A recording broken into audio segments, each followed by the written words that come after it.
In August of 2006, 3-year-old Marcus Feisel was reported missing by his foster parent, Liz Carroll. But after weeks of desperate searching by the entire community, the horrific truth of what happened to little Marcus was revealed. This is the tragic story about a 3-year-old boy who died because those that were responsible for him failed him. Not only did they fail him, but his death was the direct result of their calculated actions. You'll hear how a negligent foster care agency and 3 key people caught in a love triangle led to this little boy's death. Please join me as we look further into the story of Marcus Feisel and discover how the lies behind his disappearance started to unravel. Marcus Feisel was a happy toddler who enjoyed the same kinds of things that most boys do his age. If the cartoon Bob the Builder came on, he'd be watching it. He loved to see bubbles floating and bouncing through the air, and looking at flowers. He was a very happy kid. Every single photo we could find of him showed a little boy who always had a beaming smile on his adorable little face, and what almost appeared to be a magical glimmer in his eyes. One former neighbor described Marcus as an awesome little guy, but on the other hand, he'd also been described as a busy child that was quite a handful. For parents who've experienced the toddler years, you probably don't find that as an unusual description for a youngster. Most toddlers are fairly active and tend to get into a bit of mischief from time to time. But that wasn't the case here. What Marcus's mom dealt with went beyond that. According to family and friends, Marcus was not only autistic, but had the mental development of a 1-year-old when he was 3. There was also some speculation as to whether he had been affected by fetal alcohol syndrome. It's uncertain as to whether he was ever actually diagnosed, or rather, if these labels were placed on him, because he was a spirited child. Friends and family say that Marcus's mother, Donna Trevino, often confessed that she was having difficulty managing Marcus because he was such an active child. A neighbor said she would often see Trevino crying because she felt so exhausted.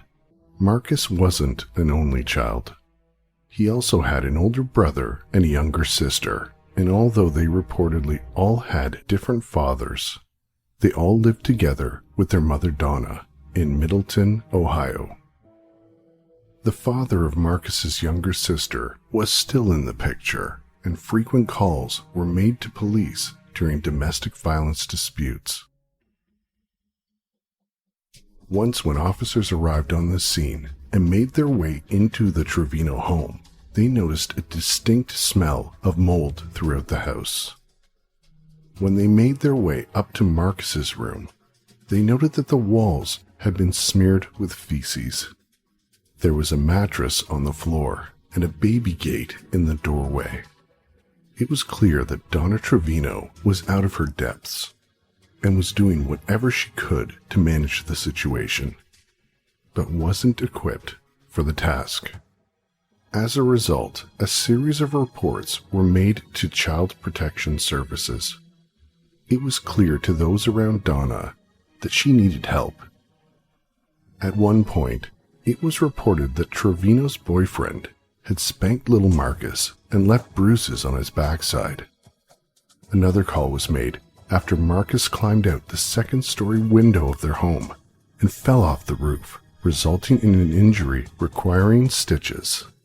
As if that wasn't scary enough for any parent to fathom, another call was made after Marcus was found wandering the street alone, nearly being hit by a car. She knew she was in over her head and wasn't able to keep her children safe, or herself for that matter. Trevino told authorities that she didn't think she could manage caring for the children any longer, and turned them over to the state, relinquishing her parental rights, agreeing to cut off all communication with them. Some might judge Donna for her decision. Some might think this might have been the wisest choice she could have made for them. Little did she know that things were about to get a whole lot worse for her precious son. On May the 5th, 2006, Lifeway for Youth placed Marcus in the care of a married couple named David and Liz Carroll in Union Township, Ohio. At the time, Lifeway for Youth was a private nonprofit agency that was being contracted by the state foster care system. Liz and David Carroll were licensed foster parents and daycare providers, which was their sole source of income. At the time of Marcus's placement, the Carrolls were also fostering another child and had a child of their own. From the outside, the Carrolls appeared to be a normal and happy family, but behind closed doors was another story. There were issues in the home that hadn't been accounted for before entrusting Marcus to them. Things were about to go from bad to worse for poor little Marcus. Before Marcus came into the Carrolls' lives, the couple had lived in at least 10 different homes. Neither of them ever had a steady job. They consistently failed to report the number of people living in their home, receiving thousands of dollars from the government. At one point, David Carroll had even been arrested for domestic violence after holding a knife to his wife's throat and throwing a knife at a microwave. He also punched holes into the walls of the couple's rental home. Interviews with children later revealed that both Liz and David had hit them with belts and their hands. David Carroll had also been struggling with bipolar disorder. None of this was ever disclosed to Lifeway and would have disqualified them immediately from being foster parents. You might be wondering how the Carrolls managed to get away with withholding all this kind of information. After all, you'd think a foster care agency would make sure to do all the necessary background checks, speaking to references and conducting extensive training, especially before placing a child with special needs into a home. You might be surprised to know that Liz Carroll only provided one reference, which was a relative who was never contacted. You might be shocked to know that Liz and David never completed the required number of hours needed to become licensed foster parents. This quite possibly could infuriate you. So we decided to ask a professional in the field as to what is required to become a foster parent. My name is Melinda. I've worked for the state of Missouri for 21 years, and 16 of those years I've worked with the Division of Children's Services as a case manager and a supervisor for the Specialized Foster Parent Program. The agencies usually look for people who are willing to provide a stable home for children and teens whose families are in crisis. They need to be understanding and patient. They need to realize that those children have experienced some trauma in their short lives, which is some of the topics they'll learn about in the training that they'll take prior to having any child or children placed in their home. For the state of Missouri, each of the foster parents have their own foster parent case manager, and they're in charge of keeping track of their training, and if they have all their background checks in place, they'll work with the case managers to kind of match up the child to the foster parent. In my state, they're required to see the child twice a month in the home. They meet with the foster parent and the child and talk with the child if they can talk, and kind of follow up with the foster parent as far as how the child is adjusting in the home, if they've said anything, how they're acting, if they're having any behavioral problems. Usually, if they're going to be taking in a child with special needs, they've usually gone through specialized training. Usually there's not a lot for medical. They get compensated a little bit more for kids who are medical or behavioral, and that usually sometimes they'll say, I get paid more. I want to be this type of foster parent. But sometimes when the child's placed in the home, they're going to have an eye-opening experience on those type of behaviors that they're going to see. Some reasons people may become foster parents for the wrong reasons, maybe because they think they're going to get a good compensation for the children that they have in their home. And then they may take quite a few foster children in their home. but they may not provide the basic necessities because they think that's all they are going to be doing is housing the child. We also wanted to ask someone that has been a foster parent what their personal experience was like in the vetting process. My name is Michelle, and I was a foster parent for a little over 2 years. I just always wanted to help children out. Most of my jobs have always been involving children. This is something that my husband and I both decided we were being called to do. We each had a book that we had to fill out. It was a pamphlet of papers. It took forever to fill it out. My husband had one. I had one. We had questions pertaining to what kind of childhood we had, about our siblings' childhood. We also had to go on into our children as we had them, what they were like. We had to answer questions about ourselves, about each other. They would match them up, I guess. I'm not real sure. It took months and months between the paperwork and the classes to get everything done.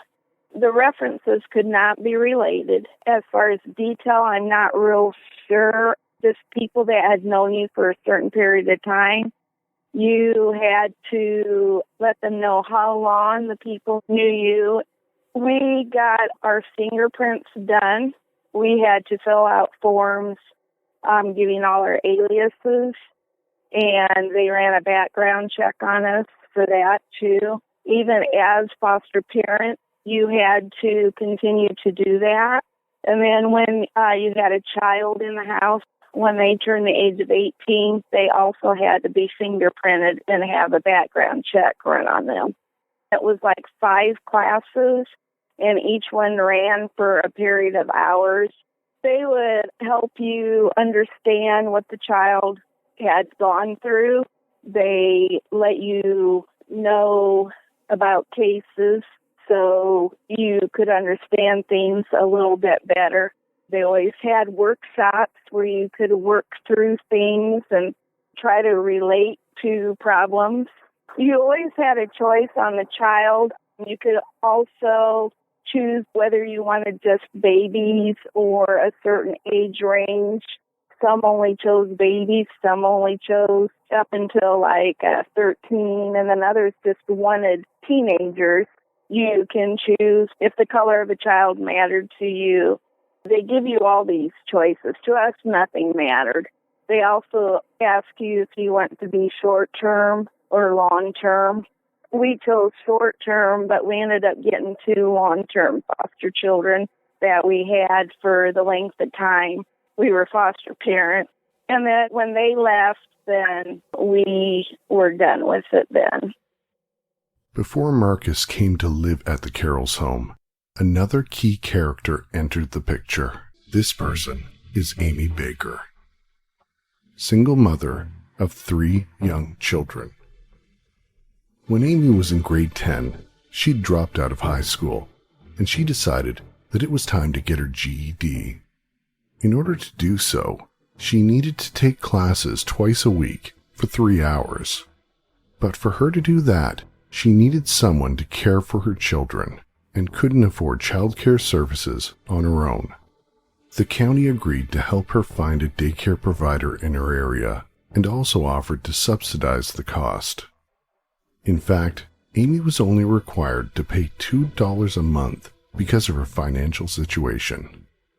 The childcare provider they found for her was Liz Carroll. Upon Amy's first visit to the Carroll's home, she recounts feeling very comfortable with the idea of Liz looking after her children. To her, the Carroll home appeared to be a very happy and loving environment. She felt so good about it that she actually recommended that her 2 sisters have their children watched by Liz as well. The first time one of Amy's sisters arrived at the Carroll's home, David happened to be there. She recognized him from their youth, but they remembered him as Dave C. Me and my sister went there to either pick up my kids or drop them off, and I think that she says something about knowing him. Either she, Tanya, or Dave, they recognized each other, and he'd said from Holly Lanes, and then that's how I remembered him, from being from Holly Lanes. When I was like 15 or 16, I knew him as Dave C. I didn't know him as Dave Carroll. I just knew him as Dave C.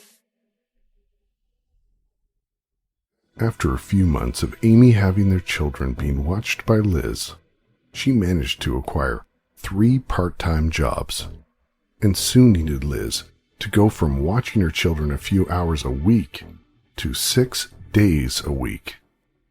Amy recalls Dave C. often making suggestive comments to her. Just sexual comments. Like, asking me, like, if I wanted to be with him and Liz. He once asked if she would be interested in staying the night, but Amy always sloughed it off and responded as if he was joking. I didn't necessarily call him on, but I just laughed it off, like, you're crazy, you're lying. And I guess he didn't think, like, he knew that I wouldn't do that. Like, I didn't want to do that stuff, and so he just blew it off.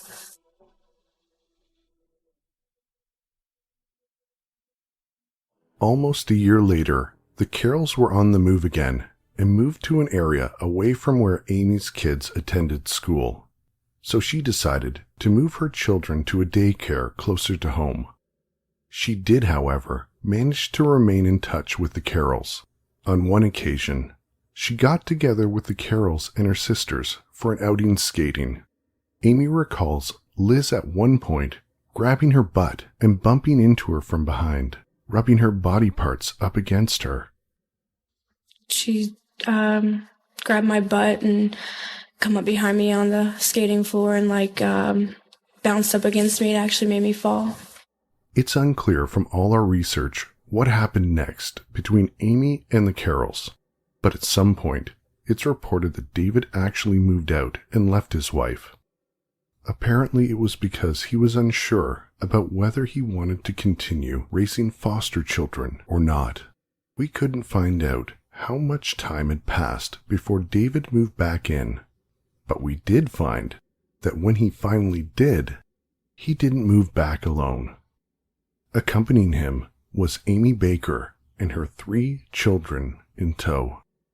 The living arrangement between the 3 adults is still a bit of a mystery. Some reports say that Amy was David's live-in mistress. Amy says that Liz allowed her and David to have sexual interactions as long as she was present for it. A later confession from Liz says that she wanted no part of it, but would be urged by her husband to be involved in their sexual relations. We bring this up only because it will help bring some understanding as to what happens later. Needless to say, Amy moving into the house was yet another bit of information that was never divulged to the agency.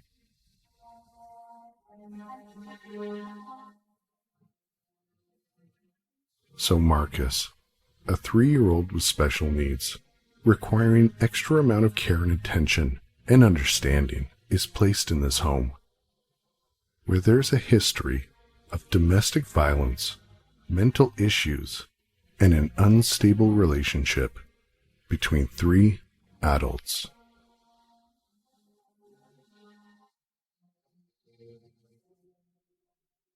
Just about 4 months after Marcus is placed in the care of the Carrolls, he goes missing.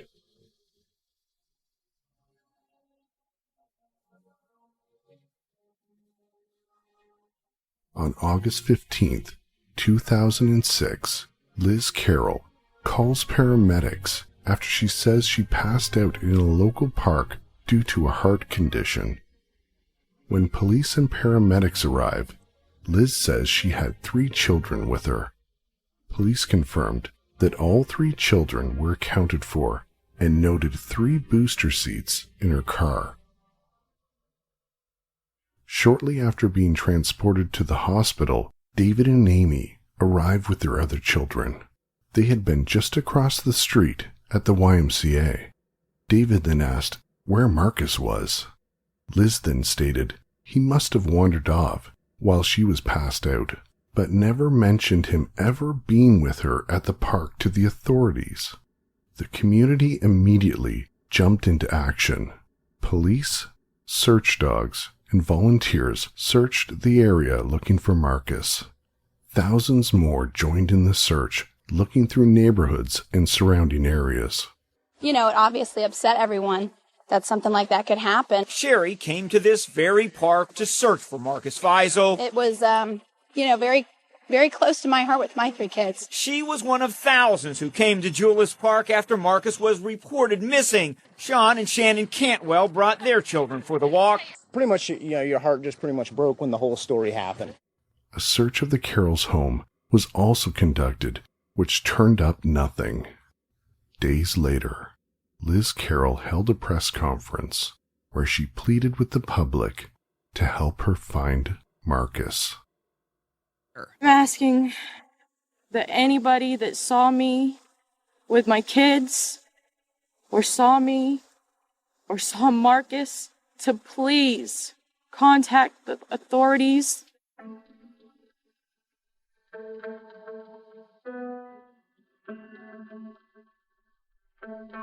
Marcus hadn't wandered off. In fact, he never even had the privilege of playing at the park, as Liz said he had, and the rest of the children she had brought with her that day.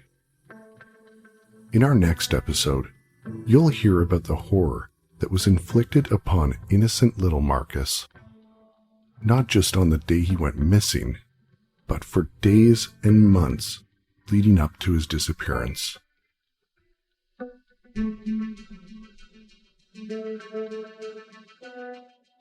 The truth of what Marcus experienced at the hands of the people who were entrusted to care for this child will undoubtedly break your heart. You'll hear about the abuse and neglect this toddler endured rather than the extra care he should have experienced and deserved.